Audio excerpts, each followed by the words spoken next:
এটাই বাস্তব, আমরা যেটা সহজে পাই তার মূল্য আমরা দিই না, আর যেটা পাবো না সেটা জেনেও বৃথা সেটার পিছনে ছুটে বেড়াই। নমস্কার বন্ধুরা, কৃষ্ণার ব্লকে আপনাদের স্বাগত জানাই। আপনারা কেমন আছেন? আশা করি নিশ্চয়ই আপনারা ভালো আছেন। আমিও আপনাদের ছোট বড় আশীর্বাদে ভালো আছি। এই দেখুন বন্ধুরা, আজকে সকাল প্রায় এখন 6:30, আপনাদের সাথে নিয়ে নতুন একটা ব্লগ শুরু করলাম। আশা করি নিশ্চয়ই ব্লগটা আপনাদের ভালো লাগবে। আমার তরফ থেকে সকল বন্ধুদের জানাই গুড মর্নিং, বড়দের জানাই প্রণাম, আর ছোটদের রইল আমার অনেক অনেক ভালোবাসা। সকালবেলায় সিদ্ধার্থের টিফিন বানানো নিয়ে আমার ভিডিওটা শুরু হয়। তবে এই বৃষ্টি বাদলে একদম একঘেয়েমি হয়ে গেছে, একদম বিরক্তি লাগছে। দিয়েছি একটু পাস্তা, আর এই যে গোলাপ জামুন ওর খুব প্রিয়, সেই জন্যে গোলাপ জামুন ছিল একটি দিয়ে দিয়েছি। যদিও এত চকলেট বিস্কুট খাচ্ছে, মানা করছি বেশি মিষ্টিটা খাস না, কিন্তু এত মিষ্টির প্রতি নেশা সে আর বলার ভাষা নেই। এখন ব্যাগটি খুলে দাঁড়িয়ে আছে, তার ভেতরে দাঁড়ান টিফিনটি ভরে দিই। তারপর সিদ্ধার্থ যাবে এখন স্কুল। তবে ভীষণ আজকে চিন্তা, একদম চারিদিকে মেঘ, ঝমঝম করে বৃষ্টি হচ্ছে। যেহেতু পরীক্ষার ঘনিয়ে এসেছে ফার্স্ট সেমিস্টার, সেই জন্য টুকটুক করে শুরু হয়েছে ইউনিট টেস্টগুলো, সেই জন্য ছুটি করাতে পারছি না। এই দেখো সিদ্ধার্থ এখন রেডি, এইবার তাকে দিয়ে আসি এখন গাড়িতে। তারপরে আমি টুকটুক করে নিজের কাজগুলো সারবো। এই দেখুন কীরকম বৃষ্টি দেখতে পেয়েছেন। সিদ্ধার্থকে ছেড়ে আসার পরই মনটা যেন বৃষ্টিটি দেখে উৎফুল্ল হয়ে উঠল। ভাবলাম একটু ছাদ দিয়ে যাই।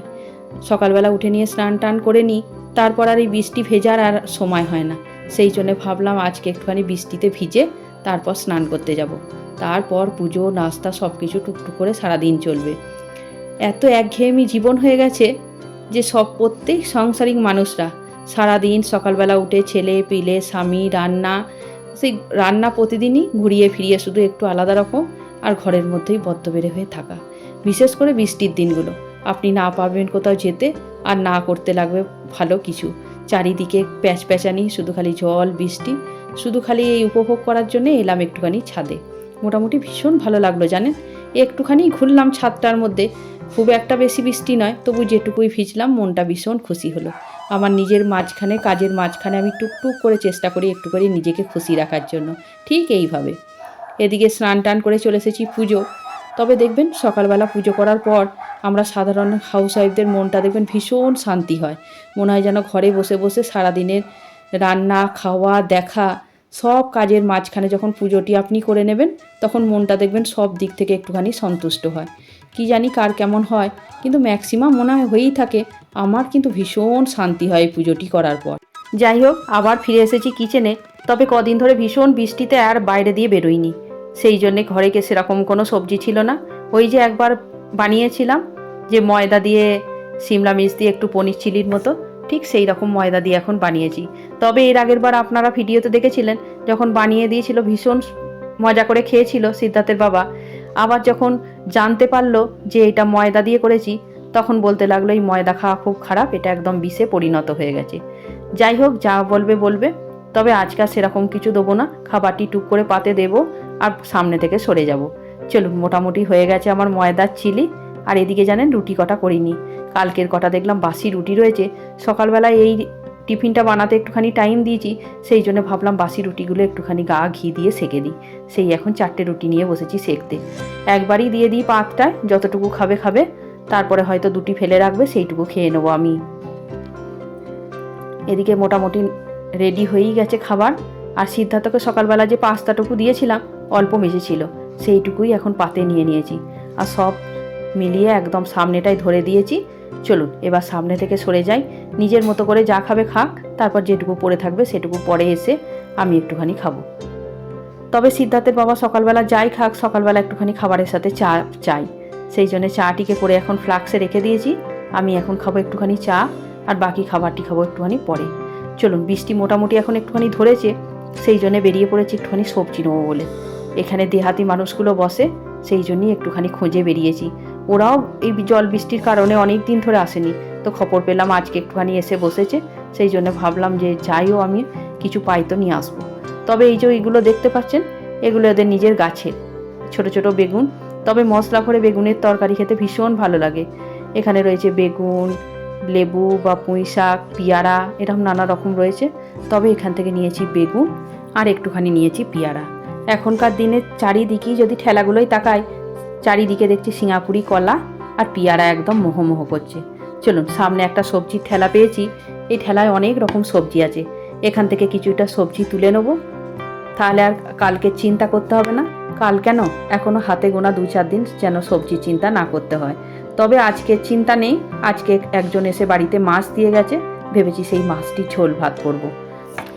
তবে এইখানে যে সবজি ঠেলাটি ভিডিও করছিলাম, আপনাদের না বললেই নয়, যখন আমি ভিডিও করছিলাম উনি তখন প্রথমে রেগে গেছিল, যেহেতু বুড়ো মানুষ ভেবেছিল আমি হয়তো ওজনে কম দিচ্ছি, সেই জন্য আমাকে রাগ করে মুখটা করে বলছে যে তুমি যে ভিডিও করে নিয়ে যাচ্ছ আমি কি তোমাকে কম দিচ্ছি, এই দেখো দাঁড়িপাল্লাটা। তবে ওনাকে আমি বললাম, না না, তোমার ভিডিও আমি ওজনের জন্য দেখিনি, তোমাকে ভিডিও করে নিয়ে গিয়ে আমি ইউটিউবে ছাড়বো। এত খুশি হয়েছে মানুষটি যে সত্যি করেই তুমি ভিডিওটি দেবে, তবে আমাকে একবার দেখিও। আর তারপরে আমাকে আমার ব্যাগে সবজি দেওয়ার পরও কিছু কিছু জিনিস ব্যাগের মধ্যে ঢুকিয়ে দিতে আসছিল, তবে আমি নিইনি। বয়স্ক মানুষ, অনেক সততার সাথে ব্যবসা করছে। যাই হোক, অনেক কষ্ট করে জল বৃষ্টি পেরিয়ে সে অনেক দূর থেকে এসেছে, সেই জন্য ভাবলাম না, একদম তুমি আমাকে এই কাজটি করো না। তবে আশীর্বাদ করো যেন আমার ইউটিউব চ্যানেলটা ভালোভাবে চলে যায়। যাই হোক, এদিকে তো আপনাদের বললাম যে মাছ এনে রাখাই ছিল, তবে আমি ধুয়ে ধায়ে ব্যবস্থা করেই গেছিলাম, সেই জন্য একটু চাকা আর একটু পেটি ভেজে নিলাম, যাতে সিদ্ধার্থ খাবার দেবার সময় একটি হয়তো ভাজা দেবো, খাবে নাকি জানি না। মোটামুটি এইদিকে একটুখানি ঝোল বসিয়ে দিয়েছি, ধীরে ধীরে এটা ততক্ষণ হতে থাক, তারপর অপেক্ষা করব এখন রান্না বান্না হয়ে যাওয়ার পর সিদ্ধার্থ কতক্ষণে আসবে। তবু জানেন, এরপরে যখন রান্নাটা শুরু করেছিলাম, এখনকার যেহেতু বর্ষার মেঘ, কখনো হচ্ছে বৃষ্টি, আবার কখনো একটুখানি দেখছি রোদের মুখও দেখা যাচ্ছে, সেই জন্য এতক্ষণ বেশ সুস্থভাবে বাজার নিয়ে ঢুকলাম, রান্নাটাও করে নিলাম, তারপর দেখি না ঝমঝম করে বৃষ্টি শুরু হয়ে গেল। এই এক অদ্ভুত কাণ্ড শুরু হয়েছে। চলুন, আপনাদের সাথে কথা বলতে বলতে আমার ঝোল রেডি, আর ওদিকেও অপেক্ষা করতে করতে দেখলাম সিদ্ধার্থ এসেও গেছে। চলুন, স্নান টান করে বসিয়ে দিয়ে এখন খাওয়াতে। এই এখন বসে পড়েছে খেতে। তবে সেই পেটিটি নেবে না, বারবার করে বললাম পেটির মাছটি দিলে ভালো হতো, তাহলে কাঁটা কম থাকতো, কিন্তু যেহেতু চাকাটা ভেজেছিলাম সেই জন্য বলবো মা চাকাটা দাও, খাবে তো একটুখানি। আর এই দেখুন, আমার মতো পন্থী ধরে নিয়েছি। আমি ওই সারাদিনের যখন কাজ করতে করতে মনটা একদম একঘেয়েমি হয়ে যায়, তখন নিজেকে একটুখানি তারই মধ্যে ভালো রাখার জন্যে আমি কাজ করতে করতে কানে হেডফোন দিয়ে গান শুনি।